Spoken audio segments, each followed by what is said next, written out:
cosas y nosotros como pueblo cristiano, ¿verdad? De todas las denominaciones, tenemos que estar bien pendientes a las cosas que siguen ocurriendo en Puerto Rico. Muchas veces nosotros, una de las características principales que hemos tenido siempre es que Moraima, nos desconectamos. Y es como si viviéramos la vida espiritual de nosotros separada de lo cotidiano que pasa en el país. Yo creo que a los cristianos nos ha tomado mucho tiempo en internalizar de que la vida cristiana que tenemos, ¿verdad? Tiene que afectar lo cotidiano. De alguna manera, ¿verdad? Yo creo que parte del llamado del Señor es que si somos sal y luz, tenemos que afectar lo cotidiano. Y a veces no, a veces como que hemos hecho esos departamentos muy separados, en que pensamos que lo secular es esto y lo cristiano es esto, y yo creo que está todo junto. César, ¿tú no piensas que todo lo tenemos, ¿verdad? Y debemos verlo de esa manera, porque de las cosas que siguen pasando en este país, si no es por las cositas que tú escribes y publicas en Facebook, hay muchas cosas que nos pasan por alto.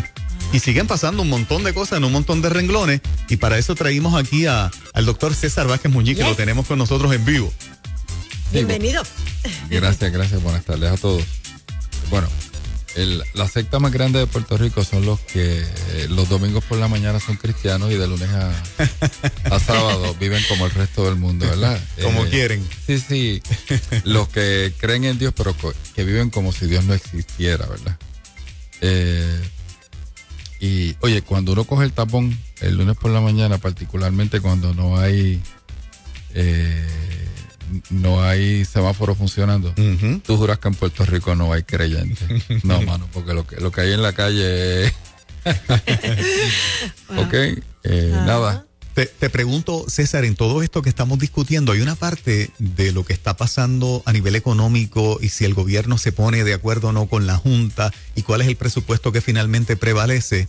En este renglón particularmente de los pensionados, ¿tú piensas que la iglesia tiene que tener como que un guess de por dónde vamos a agarrar si finalmente tantos miles y miles de pensionados pierden parte de lo que reciben, y que la iglesia debe estar pensando en eso?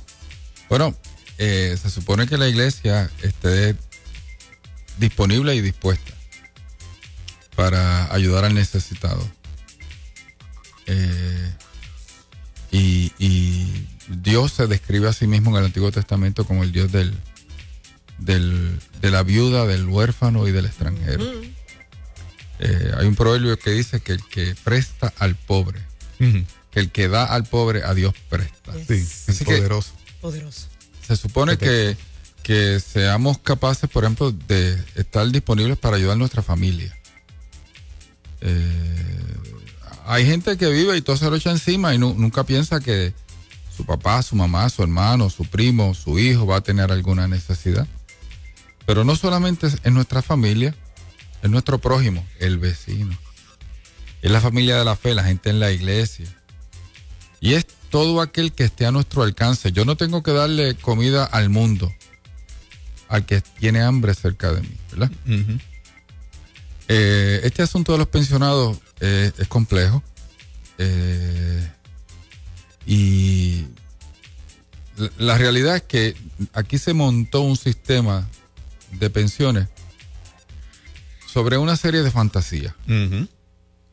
Una de esas fantasías era que la gente iba a aportar un 20 o un 30% de lo que finalmente iban a recibir, porque íbamos a crecer por intereses, por inversiones, por qué sé yo, y vamos a inflar ese otro 60, 70, 80%.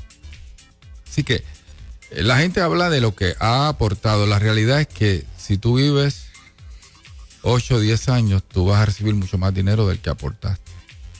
De la manera en que está el sistema. Sí. Entonces, en el camino se le hicieron cambios, se añadió más gente, las aportaciones no se aumentaron, hubo problemas con las inversiones, hubo gente que metió la mano en ese saco, ¿verdad? En esa ATH, porque la realidad es que los gobiernos tradicionalmente, donde hay dinero, pues meten la mano para muchas cosas, ¿verdad? La realidad es que el fondo de pensiones de los empleados de gobierno en Puerto Rico está quebrado, no tiene dinero. Tiene deudas, o sea, tiene obligaciones sobre 2.000 millones anuales, y en este momento tiene activos a lo mejor de 300, 400 millones. Activo. No es dinero líquido, es activo. Así que el gobierno ha dicho, pues mira, lo vamos a tener que pagar del Fondo General. Pues eso significa que si el Fondo General era 9.500 millones para hacer lo que el gobierno tradicionalmente hacía, pues ahora hay 2.000 millones menos. ¿Ok? Si a eso tú le sumas que el pueblo de Puerto Rico no ha pagado ni un centavo de la deuda que tiene con los bonistas, todos los tipos de bonistas, pues entonces tú te das cuenta de que el presupuesto de Puerto Rico se está poniendo cada vez más pequeño. Uh-huh. Oye, trágicamente las personas que se han retirado, particularmente los que tienen las pensiones más pequeñas, son los que se retiraron hace más tiempo, con sueldos más bajitos, con aportaciones más bajitas, y es la gente que probablemente es más anciana, es más enferma, está más necesitada en este momento. Uh-huh, uh-huh. Y mucha de esa gente tiene que escoger todos los meses entre comprar medicinas o comprar comida. Si nosotros fuésemos, por ejemplo, Yanira aquí ya es pastora, si Moraima y yo fuésemos pastores, yo tendría que estar pensando en que en un tiempo voy a tener en mi congregación X% de mi congregación con unas necesidades un poquito más particulares que las que tiene ahora, y debería ir pensando en cómo yo voy a suplir esa necesidad. ¿La iglesia en Puerto Rico se está enfrentando a eso? Bueno, se está enfrentando, que lo esté pensando es otra cosa. Pero Pablo, por ejemplo, cuando le escribe a Timoteo, habla de que la iglesia en un momento dado tiene que sostener a las viudas. Uh-huh. Uh-huh. Ok, porque pues las viudas se quedaban en la calle en aquel momento. Sí, dependían exclusivamente del esposo. Pues, o del hijo mayor, ¿verdad? Pero en última instancia es inmaterial. Si otros no resuelven, le toca a la iglesia resolver. Por eso te hago la pregunta. Porque es que la iglesia es el resort. Ajá. Que va a coger ese golpe, la iglesia organizada, ajá, que va a coger ese golpe de lo que han sido las negligencias del gobierno. Claro. Uh-huh. Esa necesidad se va a reflejar acá. Si tú me preguntas,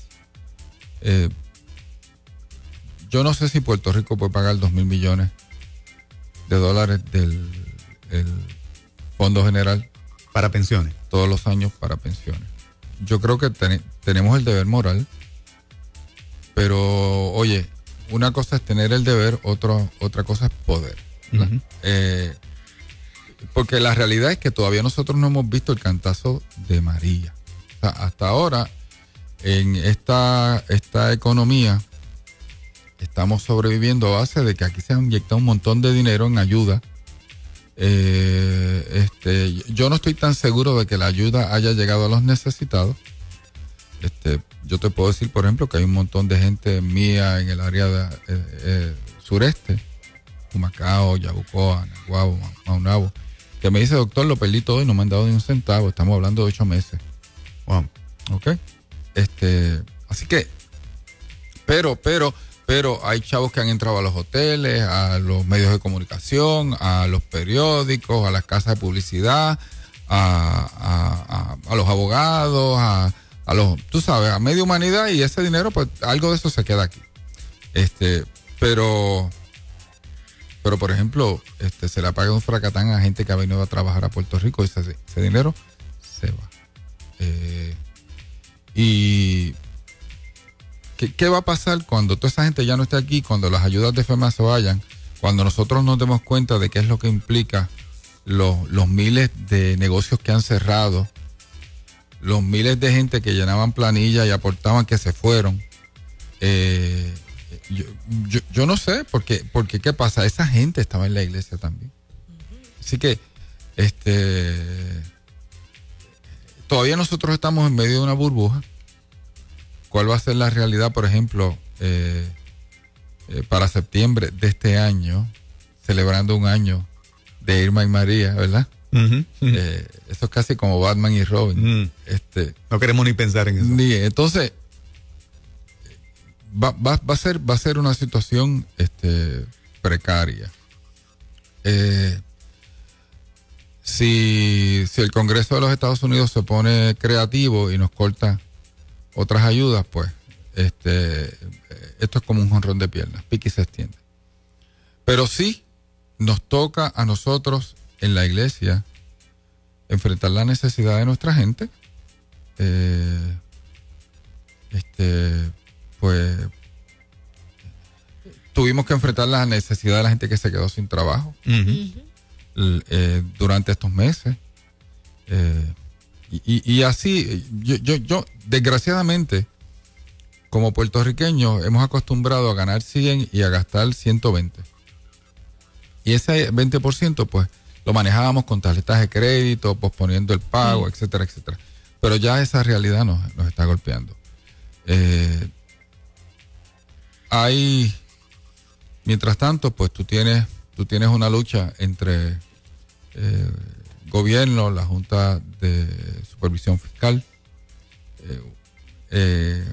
una junta que, pues, le dice a un gobierno, mira, tú tienes que tener medidas de autoridad, pero tiene una directora ejecutiva que se gana más de $500,000. Pero por otro lado, tú tienes un gobierno que dice, oye, estamos en austeridad, pero tiene un director ejecutivo de energía eléctrica que se gana otro fracatán de dinero, más las misas sueltas.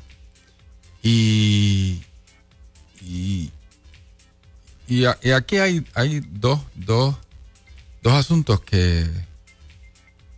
dos elementos que son el hambre y la necesidad. Tú tienes, para empezar, una junta que parece que no tiene mucha sensitividad hacia la realidad que está pasando en Puerto Rico. Oye, que hacen reuniones en hoteles caros, que se gastan un dron de dinero. Y por otro lado tienes, oye, que algunas de las cosas que dicen son ciertas, pues no hay que botar el bebé con el agua sucia. Por otro lado, tú tienes un gobierno que no trabaja con transparencia.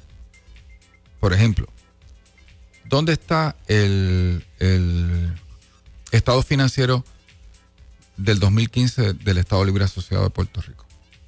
Se lo pidieron los congresistas a García Padilla. Todavía no aparece. Sí, que cuando contestó dijo, no entiendo nada. Entonces, me acuerdo que le cayeron chincha. Pues resulta que este gobierno todavía no ha producido el estado financiero certificado del 2015. Y sin estado financiero certificado, tú no sabes dónde realmente estamos. Y yo tengo la impresión de que hay un berenjenal en las estadísticas del gobierno, o que es tan malo nuestra condición que sencillamente ellos no quieren que salga a la luz. Así que esto es como cuando yo trato de manejar los síntomas de un paciente, pero el paciente me esconde información. ¿Ok? Y de momento, pues es bien difícil. Sí. Entonces, tenemos políticos que en su manera de funcionar como políticos, lo único que piensan es en su sobrevivencia. Yo me quiero perpetuar en el poder. Así que yo no voy a decir la verdad, yo voy a decir solamente aquellas partes de la verdad que me convienen, las otras sencillamente no las voy a decir. Obvio. Como asegurando su bienestar propio, el bienestar de los suyos. Estamos en el 2018, pero estamos pensando en el 2020. ¿Por qué? Porque no importa cuán fastidiado esté Puerto Rico, nosotros tenemos un presupuesto consolidado de sobre $20,000 millones. ¿Ok? Y el que gana se reparte los despojos. ¿Okay? Así que a veces no tenemos suficiente información para ¿verdad? Para decir, oye, ¿qué es lo que hay que hacer en Puerto Rico? Porque para empezar, no hay transparencia, no hay probablemente el área donde más confiabilidad había, por ejemplo, las estadísticas de gobierno, que es la oficina de estadística. Esta oficina de estadística, en un momento dado trataron de sencillamente eliminarla, ¿verdad? Claro, el problema de la oficina de estadística es que esa oficina funciona con las estadísticas que les hacen llegar. ¿Cuánto es la calidad de eso? Pues yo no sé. Uh-huh. Así que sobre Puerto Rico hay un enorme signo de interrogación, porque realmente nosotros no sabemos cómo estamos verdaderamente a nivel económico. Por ejemplo, yo escuché los otros días al secretario de Hacienda decir que este año en los recaudos de abril estábamos 200 millones por encima. Y yo dije, sí, ¿cómo es eso? Con 200,000 puertorriqueños menos y tres meses y medio del año pasado en que la actividad económica de Puerto Rico se fue al piso, y de momento, por el huracán. de momento algo me dice a mí, cucú, tú sabes, aquí hay algo que no cuadra, que no me cuadra. Pero no es diferente a todos los anteriores. Todos los anteriores, cada vez que le preguntaban, esto era miel sobre hojuelas, ¿verdad? Honey over cornflakes. Wow. Sí, no, porque ahora hay que hablar de porque cualquier cosa, ¿verdad? Sí. Entonces, dice, ¿quién realmente está diciendo la verdad en Puerto Rico? ¿Quién realmente piensa en el bienestar de un pueblo y no en su bienestar personal? ¿Cuál sería tu recomendación? Hay gente que la tenemos en ruta a su casa y que están escuchando Nueva Vida en esta hora. Para cualquier ciudadano promedio, tú eres un líder, ¿verdad? Que abordas una serie de temas que nos afecta de lo cotidiano, que tiene que ver muchas veces con la parte política, que tiene que ver muchas veces con la parte eclesiástica, ¿verdad? De defensa de valores y de la libertad religiosa. Y aquel que va en ruta a su casa, ¿qué puedes decirle que le dé un poco de ánimo para que se quede en esta tierra y que al mismo tiempo tenga esa entereza de carácter para afrontar la situación difícil que aparentemente vamos a seguir teniendo, ¿verdad? Por lo que seguimos conociendo día a día. ¿Qué tú le dirías a aquel papá, a aquella mamá que va en ruta a su casa, que salió del trabajo y que nos está escuchando en esta hora? Sí, que va a buscar su nene a la escuela. Sí. Oye, que no hay soluciones fáciles, ni automáticas, ni mágicas. Que todo comienza con el individuo, con su honestidad personal, con el anhelo de ser íntegro. Yes. Y que en la medida en que más personas en Puerto Rico sean íntegras, particularmente los que están en el gobierno, pues tenemos más esperanza. Que hay que buscar el rostro de Dios, porque no es la primera vez que los cristianos enfrentamos momentos difíciles. De hecho, la historia de los primeros 300 años en la iglesia, 300 y pico de años, casi 400 años, fue la historia de la persecución, del momento difícil, ¿verdad? También fue la historia del pueblo de Israel. Yo creo que uno tiene que para empezar ser ejemplo de lo que le pide a los demás. Y tenemos que orar por nuestros gobernantes. Escoja el que más antipático a usted le cae, ore por eso, pero no para que Dios lo mate, sino para que Dios lo toque, ¿verdad? Para que Dios cambie su corazón, toque su conciencia y decida hacer lo que es correcto. Tenemos que darnos cuenta de que, oye, tradicionalmente parte de lo que nos ha paralizado son las divisiones nuestras. Y hay veces que uno se tiene que dar cuenta de que realmente, como alguien me dijo una vez, tú sabes que al diablo no le importan las divisiones entre los cristianos, los quiere destruir a todos. Exacto. Y muchas veces nosotros le hacemos la obra más fácil a él, ¿verdad? Por nuestras divisiones. Necesitamos respetarnos unos a otros, apreciarnos unos a otros, poder dialogar, aunque obviamente tengamos posiciones encontradas. No asumir que el que piensa diferente a mí lo piensa porque es o mi enemigo o porque es malo.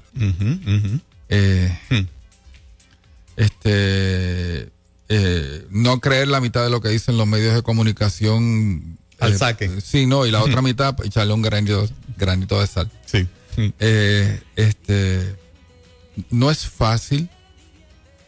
Yo le pido a todo el mundo pregúntese si porque la realidad de la política es inevitable, si necesitamos otro instrumento que no sea lo que tenemos en este momento.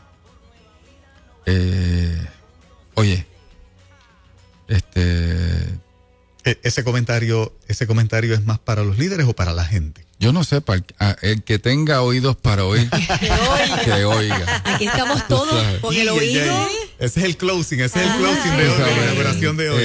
¿Qué te puedo decir? Estamos en una situación de un reto tremendo. Que sin no duda, es fácil, sin duda. Pero nada. Como le dijeron a la reina Esther, quién sabe si para este momento Dios te ha traído hasta aquí. Eso es. César Vázquez Muñiz con nosotros en esta mañana. Ahí sí que la dejaste con el pensamiento. Tarde. ¿Verdad? Esperanza para la gente, pero al mismo tiempo un reto que tenemos que tomar. Sí. César, vamos a seguir hablando los próximos martes. Claro que sí, contigo. Claro que sí. Gracias por venir. Saludos a todos.